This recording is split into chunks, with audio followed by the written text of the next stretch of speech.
Nupi police officer rap tawa police constable phare Jharkhandagi Ramgarh district maga thabak tominabi Nupi police officer ama rap tawi haibagi-damak ngasi lebak kokonumita police constable ama phare sub inspector ranki Nupi police officer aduna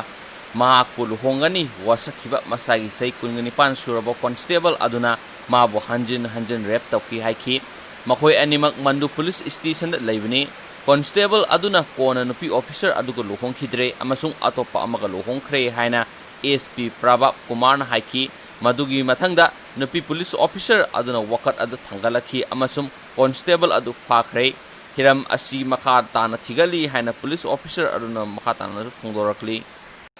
Unlock 3 SOP Manipur gi thokre State ki Home Department na Unlock 3 gi guidelines sing thokre social political sport entertainment academic, cultural, religious function amadi atopa mi punba sing thingli hainasu serol aduda panbaga loinana mi punba asina laiset asi launarakpagi khudong thiba lai hairi ayaba piba mafam singdagi hena pullabadi penalty lupa lising tara miam tinma mafamda marks uptaba lupa sani miam tinma mafamda social distancing ngaktaba lupa sani amadi atopa guidelines ngaktabagi lupa lising ama penalty lauraga ne haina su paw sina makhatari mem nong siam kan na tabana maram oidna background si yamna lange mem sobibiade and thank you